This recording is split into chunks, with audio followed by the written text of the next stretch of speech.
Doctor Yunus সহ আরো 12 জন উপদেষ্টার এর সাথে সাথে কপাল পুড়ছে। আজকে এটা নিয়েই আলাপ করব, শেষ পর্যন্ত থাকবে। তো আমেরিকা এই যে ইউনূস যে ব্যর্থ হয়েছে, এর জন্য আমেরিকা ভীষণ দিলা।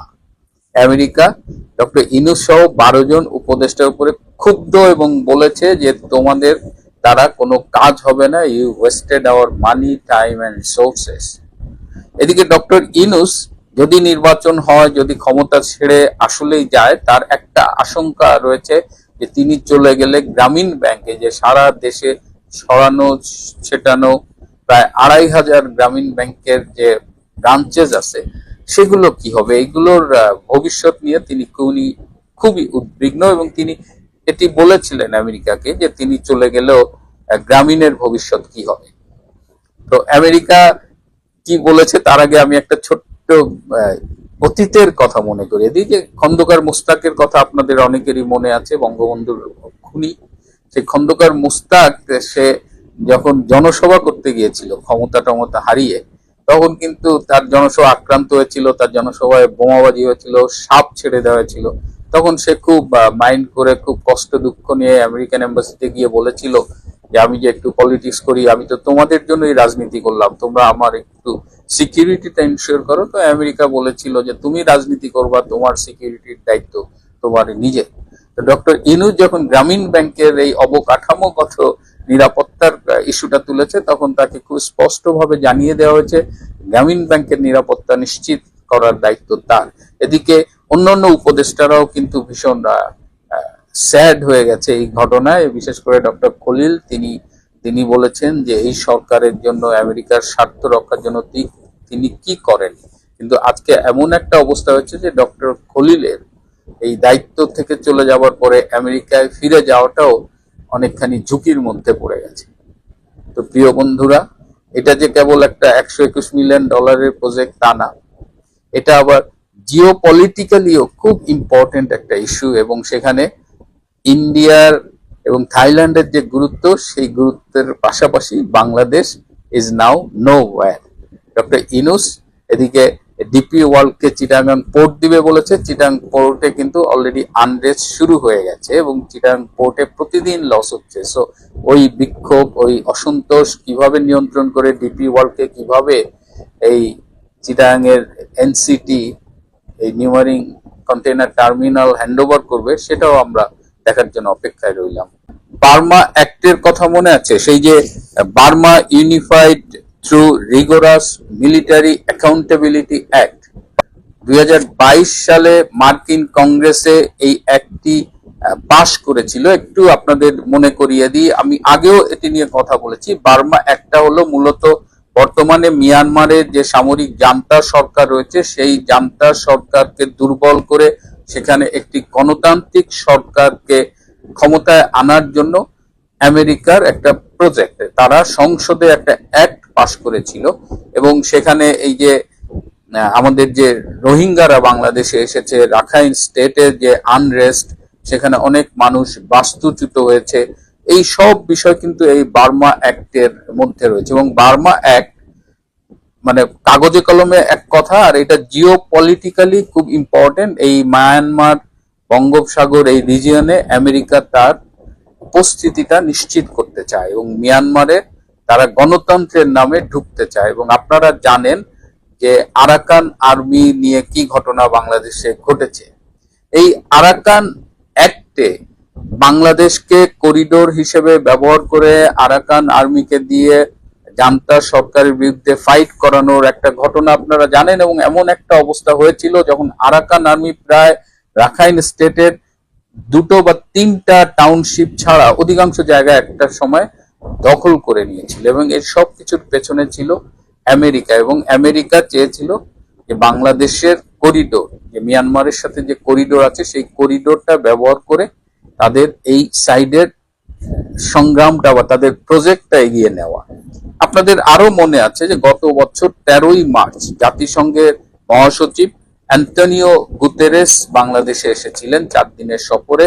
এবং তিনি রোহিঙ্গা শিবিরেও গিয়েছিলেন এবং তিনি বলেছিলেন যে বাংলাদেশের মধ্য দিয়ে একটি মানবিক সহায়তার করিডোর তারা চেয়েছিলেন, যাতে এই রাখাইন স্টেটে তারা বিভিন্ন রকমের সহায়তা পৌঁছে দিতে পারে।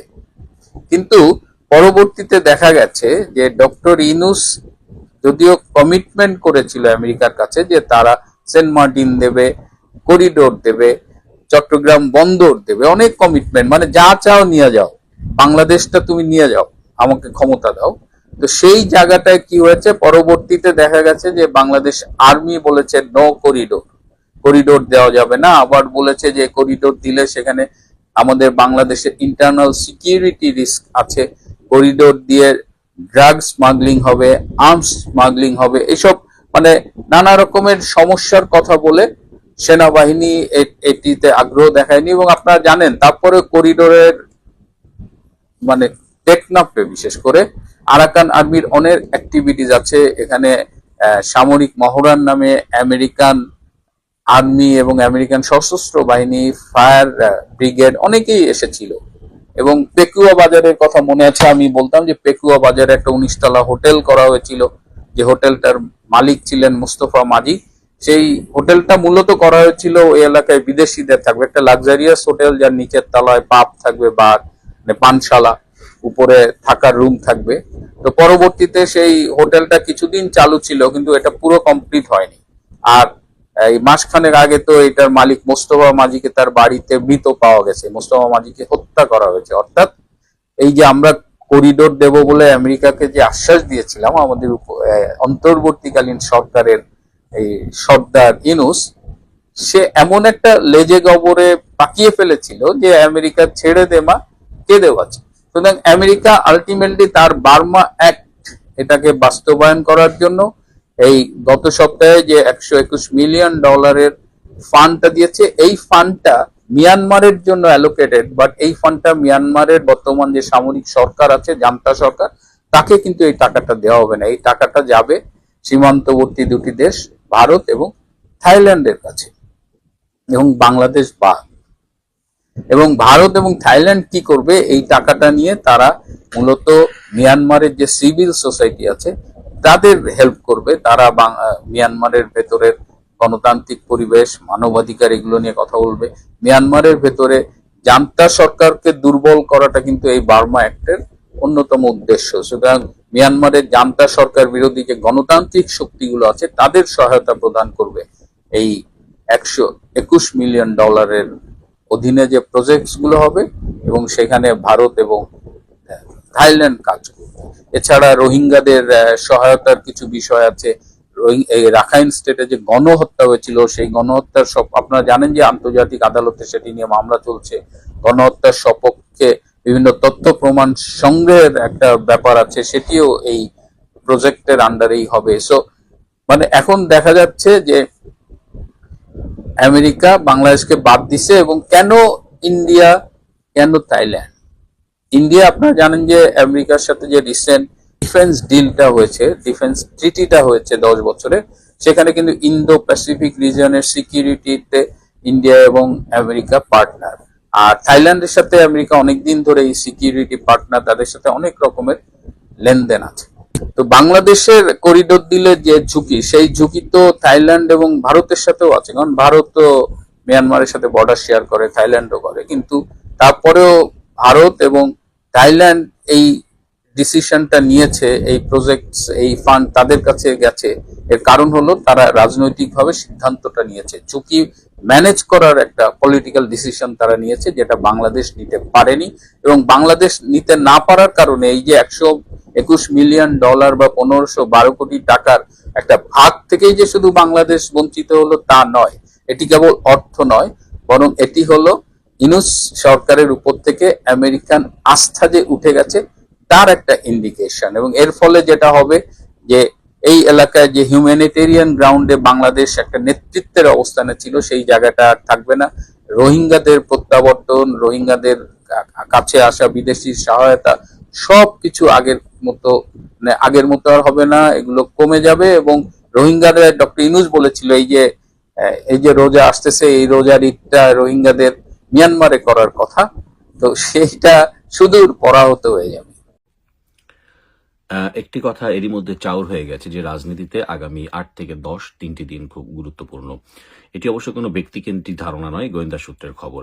যার ট্রায়াল রানটি 6 ফেব্রুয়ারি ঢাকা সহ সারা দেশ বিদেশ মানুষ প্রত্যক্ষ করেছে এবং তার এটাও প্রত্যক্ষ করেছে যে এই খেলায় সব বড় বড় খেলোয়াড়রা ছিল। খেলোয়াড় অর্থ ইনকিলাব মঞ্চের নামে যে আন্দোলনটি হলো সেখানে দেখা গেল যে প্লেয়ার হায়ার করা হয়েছে, অর্থাৎ রাজশাহী থেকে প্লেয়ার এসেছে, চিটাগাং থেকে প্লেয়ার এসেছে এবং তারা সময় ঢাকাতে এসেছে।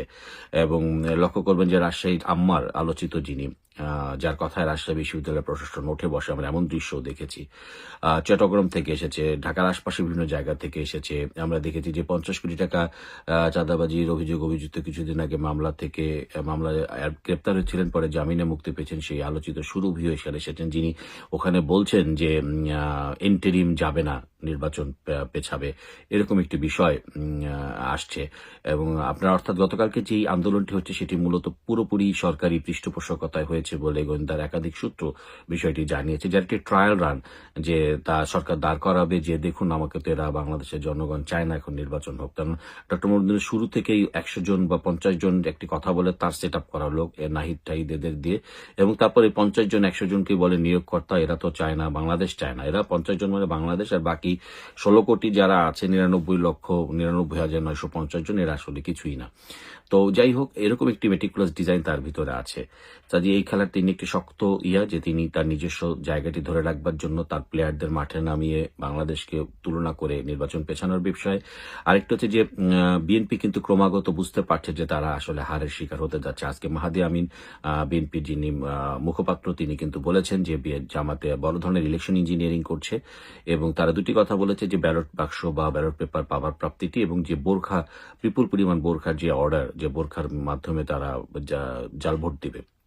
আরেকটি গোয়েন্দা সূত্রে খবর আছে যে মূলত ভোর রাত থেকেই ভোট কেন্দ্র দখলে থাকবে জামাতের, যাকে বিএনপির কেউ এখন আসলে প্রতিটি কেন্দ্রে বড় ধরনের সহিংসতার একটি বিষয় আছে। এর মধ্যে সজীব মাহমুদ ভুঁইয়া হচ্ছে 12,000 মিলিশিয়া বাহিনীর কথা বলেছেন, যারা কেন্দ্রভিত্তিক তাদেরকে রাখা হয়েছে। মূলত 200-র অধিক আসনকে টার্গেট করা হয়েছে এবং এরই মধ্যে বলা আছে প্রায় 2 কোটি ব্যালট দাঁড়িপাল্লার সিট যুক্ত এটি তাদের কমপক্ষে 170টি আসনে এরই মধ্যে দেওয়া আছে, যেখানে কমপক্ষে ভোট শুরু হওয়ার আগেই 70 থেকে 80,000 ভোটের ব্যবধান রয়েছে।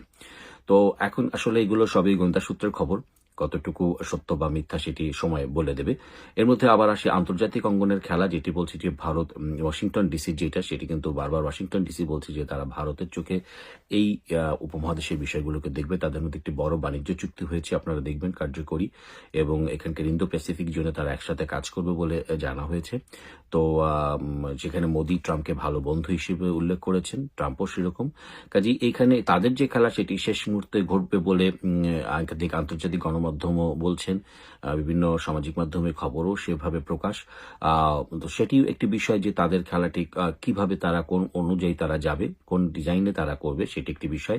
এদিকে আওয়ামী লীগ সভানেত্রী শেখ হাসিনা এবং তার ছেলে সজীব ওয়াজেদ, দুজনই রাজনীতির মাঠে সরব। তারা তাদের নেতাকর্মীদের স্পষ্টভাবে বলে দিয়েছেন, যারা মুজিবের আদর্শকে ধারণ করেন, যারা হাসিনার উন্নয়ন বিশ্বাসকে ধারণা করেন, রাজনৈতিক ব্যক্তিত্বে করেন, তারা কেউই ভোট কেন্দ্রে যাবেন না, যেখানে 40% মানুষ কমপক্ষে অনুপস্থিত থাকবে, যেখানে বিশ্ববাসী একটি অগ্রহণযোগ্য নির্বাচন হিসেবে এটিকে দেখবে। যে হাসিনা এবং জয়ের একই ডায়লগ, সেটা হচ্ছে নো ভোট নো ভোট। তো এরকম একটি বিষয় রয়েছে, যদিও তারা তাদের মাঠে তারা তাদের কোনো শক্তিকে এখনই ব্যয় করার পক্ষে না, যেটি গতকালকে একটি মানে সারাদিন আন্দোলন করেছে ইনকিলাব মঞ্চ, রাতে এসে বলেছে লীগ অ্যাক্টিভ হয়েছে। আসলে তাদেরই বক্তব্য, তারা সারাদিন মাঠে ছিল, তাদের ফেসবুক পেজে সে ধরনের কথা ছিল, পরবর্তীতে সেটা ডক্টর মোহাম্মদ ইউনূসের ভাষণ অনুযায়ী তারা সে ভাষাটি ছেড়েছে। আওয়ামী লীগ সেই বিরোধী দল না যে সকালে উঠে সন্ধ্যায় যাবে। আওয়ামী লীগের বিরোধী দলের রাজনীতি যারা দেখেছে তারা জানে যে হোয়াট ইজ আওয়ামী লীগ। তো যাই হোক, এইরকম যখন একটা পরিস্থিতি চলছে, আবারও বলছে যে নির্বাচন নিয়ে কিন্তু এখনো অনিশ্চয়তা যে বিষয়টি সেটি কিন্তু রয়ে গেছে পুরোপুরি। কিন্তু সরকারি কর্মকর্তারা গতকালকে এটাও বলেছেন যে তারা কিন্তু ভোট কেন্দ্রে দায়িত্ব পালন করবেন না। কাজেই একটা সরকারি কর্মকর্তা কখনো এই ধরনের কথা বলতে পারেন না, তার মানে হচ্ছে অবশ্যই তাদের কোথা থেকে তাদেরকে সবুজ সংকেত দেওয়া হয়েছে। যাই হোক, এখন পুরো বিষয়টি বোঝাই যাচ্ছে যে আসলে কোন দিকে যেতে যাচ্ছে। এদিকে ভোট হবে সারা বাংলাদেশে, আমরা দেখেছি বাংলাদেশ বাংলাদেশের নৌবাহিনী তাদের বিভিন্ন জায়গাতে নাকি প্রস্তুত থাকবে, এটি বেশ অনেকের কাছে লাগছে, এমন খবর তারা যখন জানতে পেরেছে গণমাধ্যম থেকে। তো আসলে এটি কি কোন ধরনের বিষয়, হঠাৎ করে কেন সামরিক বাহিনী তাদের আলাদা প্রস্তুতি রাখছে, সেটিও একটি বিষয়। পার্শ্ববর্তী ভারত তো এরই মধ্যে বলেছে যে তারা আর কোনো প্রকার সহ্য করবে না এবং তারা কোনো তারা তাদের মোক্ষম জবাব, মোক্ষম সময় দেবে। সেই মোক্ষম সময়টি কি কখন, সেটি অবশ্য অনেক হিসাব মেলাতে শুরু করেছেন। সেটি কি 8 থেকে 10ই জানুয়ারি, নাকি 8 থেকে 10ই ফেব্রুয়ারি, নাকি তার পরবর্তী কোনো একটি সময়, কিভাবে তারা করবে? তবে তারা ডক্টর মোহাম্মদ ইউনূসের ব্যাপারে তাদের সিদ্ধান্ত এক ধরনের নেওয়া আছে। যাই হোক, এখন বিষয়টি হচ্ছে যে আমরা যারা দর্শক, যারা রাজনীতির যারা দর্শক, তারা আসলে দেখছে আর টানটান একটি বিষয় লক্ষ্য করা যাচ্ছে, বাংলাদেশের এই 12 ফেব্রুয়ারি নির্বাচন মূলত একটি থ্রিলার সিনেমাকেও যেন হার মানিয়ে দিচ্ছে।